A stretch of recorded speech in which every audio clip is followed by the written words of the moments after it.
Pemirsa, untuk membahasnya kita sudah bersama dengan narasumber pakar ekonomi Universitas Indonesia, Profesor Telisa Aulia. Selamat sore, Prof. Ya, Telisa. selamat sore. Baik, Prof. Telisa, ini kan kita lihat ya bahwa Presiden Amerika Serikat Donald Trump menaikkan tarif impor ke sejumlah negara. Indonesia terkena tarif impor sampai di 32%. Sebetulnya apa sih tujuan dari Trump ini untuk menaikkan tarif impor terhadap sejumlah negara dan Indonesia? Jadi backgroundnya kan tema utamanya adalah bagaimana Amerika mengembalikan kejayaan ekonominya. Nah, Trump ingin memiliki cita-cita itu ya, cita-cita besar lah, reformasi besar-besaran dari ekonomi Amerika adalah salah satunya mengurangi defisit perdagangan yang sudah terjadi dalam 30 tahun terakhir. Dia pengen mengubah itu.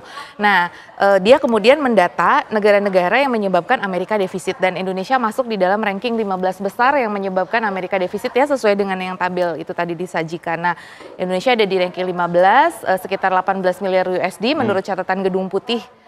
Nah, dari situ bagaimana cara mengurangi defisit perdagangan secara teori perdagangan internasional adalah salah satunya dengan menaikkan tarif impor tadi. Iya, tarif impor. Makanya dia menaikkan tarif impor. Dan kemudian Trump juga menyatakan bahwa banyak negara yang curang terhadap Amerika Serikat sehingga menyebabkan defisit.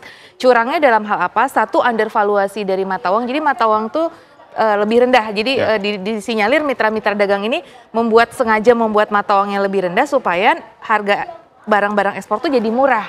Nah itu satu, seperti yang dilakukan oleh Cina ya, yang biasa dituduhkan oleh Amerika. Terus kemudian yang kedua melalui non-tarif barrier. Jadi kita sering ada regulasi-regulasi yang di luar tarif yang itu kemudian menghambat perdagangan yang disebut sebagai non-tarif barrier. Nah dua hal inilah yang mendorong Trump untuk menentukan angka-angka tadi. Jadi semakin negara-negara itu dianggap semakin curang dalam dua hal itu, dia akan semakin menerapkan tarif resiprokal yang tinggi itu tadi. Atau merugikan Amerika tadi? Iya, merugikan Amerika. Jadi ya semakin size-nya merugikan dan semakin banyak melakukan praktek yang dianggap curang tadi, ya dia akan semakin mengenakan tarif yang lebih tinggi. Seperti itu. Lalu dampaknya terhadap ekonomi secara global dan khususnya Indonesia. Dari global dulu kemudian ke Indonesia seperti apa dengan tarif impor ini? Ya. Pastinya satu, global trade akan mengalami penurunan. Jadi karena kalau tarif kan harga-harga naik ya, otomatis juga konsumen akan mengurangi pembeliannya di dunia ya, sehingga global trade diperkirakan akan turun. Dan kalau global trade turun kan aktivitas ekonomi dunia turun. Sudah ada proyeksi-proyeksi yang memproyeksikan bahwa kemungkinan global itu bisa turun profilnya ke di bawah 3% ya. Karena kan selama ini kita di perkiraan 3,2-3,1 pertumbuhan global 2025. Nah, karena adanya pengurangan trade ini, global bisa turun. Jadi pertumbuhan ekonomi turun dan kalau makin lama semakin melambat, misalkan ternyata ini efeknya terus berantai, itu dikhawatirkan ya banyak negara yang ke jurang resesi, terutama negara-negara yang ekonominya mengandalkan kepada perdagangan dan ekspor Amerika. Mengandalkan pasar ekspor Amerika ya, itu tentunya banyak negara akan mengalami resesi apabila ini berkepanjangan. Nah, kalau misalkan resesi global ya tentu dampaknya juga dari sisi inflasi ya, karena kalau tarif itu kan kalau tinggi, ini kemungkinan akan ada retaliasi. Retaliasi itu jadi pembalasan oleh negara lain yang menerapkan tarif lebih tinggi. Jadi berlomba-lomba tarif tinggi, trade war-nya semakin intensif. Nah, di situ dengan trade war yang semakin intensif, itu kan berarti harga-harga akan naik. Karena kan tarif cenderung akan terkerek gitu, akan terkerek naik. Dampaknya kemudian terhadap Indonesia sendiri seperti apa, Prof? Nah, sekarang itu tadi di global ya, ke Indonesia. Indonesia itu kan mengandalkan dari PDB-nya itu sekitar 20-25% itu dari kegiatan trade-nya atau kegiatan perdagangan. Nah kalau perdagangan turun berarti kan kita kehilangan sumber dari salah satu sumber PDB kita. Nah padahal kan kita lagi butuh nih untuk menggenjot pertumbuhan ekonomi yang lebih tinggi. Jadi ya ini bisa menjadi downside risk untuk pertumbuhan ekonomi kita ya melalui trade channel. Itu yang pasti direct channel lewat trade.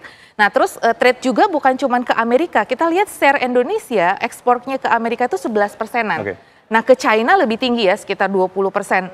Nah tapi kan China juga terdampak oleh AS. Ya China juga kan otomatis dia juga akan mengurangi demand. Karena gini, seringkali kita mengekspor ke China atau ke ya negara perantara, nanti negara perantara mengekspor ke Amerika. Nah ketika ekspornya dari Amerika turun melemah ya ke kita juga akan melemah. Jadi ini juga efek ininya turunannya banyak. Jadi langsung dan tidak langsungnya melalui channel perdagangannya juga seperti itu.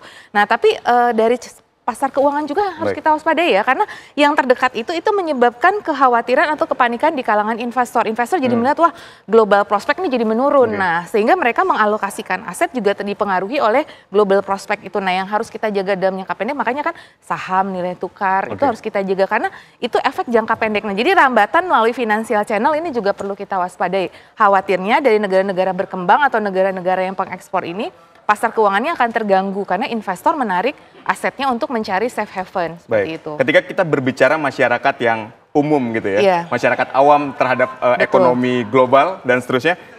Apa yang bisa Prof gambarkan kepada rakyat ketika Trump ini menaikkan impornya, dampaknya langsung terhadap rakyat kita seperti apa? Iya, jadi untuk industri-industri yang padat karya, karena kan kita banyak ekspor ke Amerika itu ada industri padat karya. Ini berdasarkan prediksi yang akan cukup terdampak industri padat karya, terutama alas kaki dan tekstil. Ya. Nah, masyarakat yang bekerja, kan kita tahu nih kemarin banyak PHK. Kebetulan memang kita kondisi tekstil sedang sunset industri dan banyak masalah ya, sehingga di situ, nah itu akan terpukul lagi gitu. Jadi makanya masyarakat yang bekerja di sektor-sektor ini tentu harus makin waspada, dan dari pemerintahnya sendiri bagaimana merealokasikan industri-industri yang akan terdampak. Juga selain alas kaki dan tekstil tuh furnitur, industri elektronik kita juga, dan industri CPO juga itu cukup besar ke Amerika Serikat sekarang mengalami peningkatan. Nah itu harus diselamatkan, apakah misalkan direalokasi untuk pasar, diversifikasi pasar lain ya selain Amerika. Kan kita sekarang BRICS dan mau aksesi OECD, nah itu kita manfaatkan, kita punya perjanjian bilateral dan multilateral tuh regional banyak dengan negara-negara lain, nah itu kita manfaatkan untuk merealokasi ya. Tapi kemudian yang kedua juga bagaimana harus menyelamatkan dalam jangka pendek negosiasi dengan AS-nya. Jadi sebetulnya Trump masih membuka peluang negosiasi, nah itu harus segera kita manfaatkan negosiasi itu. Supaya tadi masyarakat itu yang bekerja di sektor-sektor yang akan terdampak itu setidaknya termitigasi ya, tidak terlalu suffer banget gitu. Dan kemudian masyarakat itu sekarang dalam kondisi resesi, ada istilah a cash is a king. Nah, jadi kita harus mulai, ya itu tadi, lebih cermat terhadap pengeluaran. Karena ke depan mungkin akan pertumbuhan ekonomi akan terpengaruh, lapangan kerja, dan lain sebagainya, nilai tukar dan saham. Sebelum kita masuk ke negosiasi terhadap Trump yang harus dilakukan oleh pemerintah kita, Prof ingin mengatakan bahwa akan ada gelombang besar PHK ketika misalnya benar-benar Trump ini menerapkan tarif impor 32% terhadap Indonesia. PHK itu akan terjadi apabila kita tidak melakukan reshifting dengan cepat ya. Jadi artinya bahwa ya PHK kemungkinan di sektor-sektor padat karya yang ekspornya tadi memang tergantung kepada pasar Amerika. Nah tapi kan kita bisa melakukan mitigasi tadi. Nah cuman tetap kan pasti ada, cuma dalam jangka pendek ya, nanti dalam jangka menengah pemerintah rebound gimana kita supaya ya menciptakan lapangan kerja baru dan seterusnya. Tapi dalam jangka pendek ya pasti akan terdampak industri-industri yang padat karya itu tadi. Jadi penciptaan lapangan kerja di industri padat karya itu perlu dipikirkan, dan bagaimana mitigasi untuk mencari sektor-sektor yang menjadi penopang baru dan seterusnya. Nah itu, jadi masyarakat ini harus beradaptasi ya dengan perubahan ini gitu. Yang biasanya mengandalkan kepada pasar Amerika, nah berarti kan kita harus melakukan inovasi. Terus itu tadi dalam pengelolaan ekonomi rumah tangga sendiri, tadi ya kita harus lebih cermat dalam masalah tabungan, pengeluaran dan lain, dan konsumsi juga. Karena itu tadi pelemahan rupiah, pelemahan IHSG itu akan mempengaruhi wealth atau pendapatan dan kekayaan rumah tangga dan juga korporasi. Korporasi akan melakukan efisiensi dan seterusnya untuk lebih efisien. Nah, makanya ini langkah ini perlu kita antisipasi lah untuk lebih cermat. Bagaimana kita bertahan? Karena kita pernah melewati badai krisis. Nah, mudah-mudahan itu jadi pelajaran kita untuk cepat. Ya, tadi kan dikatakan bahwa dampaknya mulai dari nilai kurs rupiah yang menurun, kemudian nilai tukar emas yang menurun, adanya gelombang PHK yang luar biasa, pertumbuhan ekonomi yang juga menurun, termasuk bisa jadi terjadi resesi. Nah, berarti apa yang harus dilakukan oleh pemerintah kita dan juga masyarakat tentunya supaya tarif impor 32% ini tidak langsung berdampak? Betul.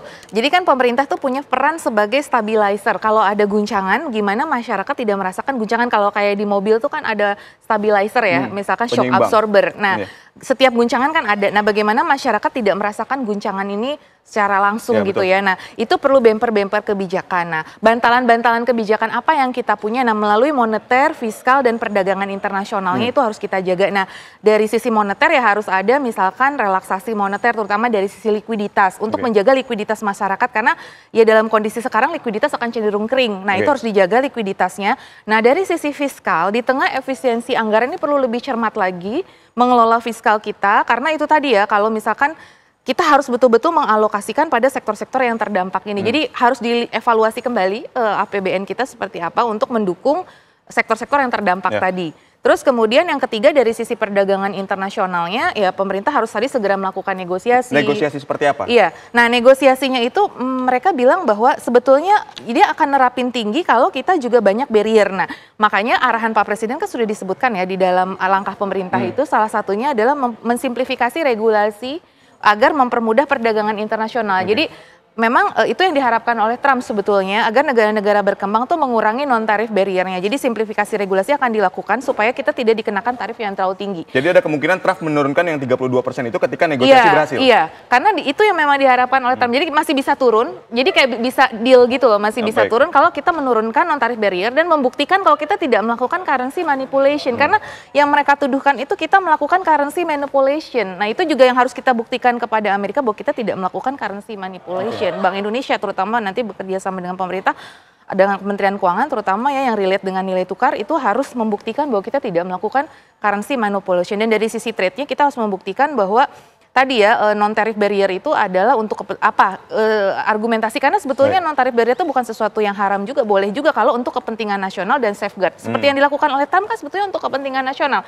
WTO berdasarkan pasal-pasalnya kalau untuk kepentingan nasional tuh kita masih punya ini. Nah, tapi yang penting untuk masyarakat adalah itu yang penting. Masyarakatnya sendiri juga harus punya harus diedukasi terus ya untuk mengantisipasi ini, karena nanti bisa menjadi berita-berita yang takutnya negatif gitu. Makanya kita edukasi dan sosialisasi bagaimana ini bahwa bukan hanya Indonesia yang mengalami ini, tapi juga negara-negara. Makanya kita bersama-sama dengan ASEAN juga sudah mendekati Malaysia dan lain sebagainya sebagai ketua ASEAN untuk bagaimana kita bersama-sama. Kita member BRICS juga. Jadi manfaatkan forum-forum itu juga untuk menolong rakyat kita gitu. Jadi dan ekonomi domestik tetap harus kuat. Backbone kita kan UMKM. Nah, jadi bagaimana pemerintah juga dalam kondisi sekarang itu melakukan pembenahan-pembenahan terutama sektor UMKM, karena UMKM adalah penopang ekonomi kita. Waktu krisis juga terbukti ya UMKM. Nah, jadi masyarakat juga harus lebih inovatif dan agile menghadapi perubahan ini. Jadi ya harus adalah bagaimana untuk masyarakat sendiri menghadapi kesulitan-kesulitan ini. Jadi kita bersama-sama sinergi Pak Helix juga, iya, antara pengusaha, masyarakat, akademisi, media,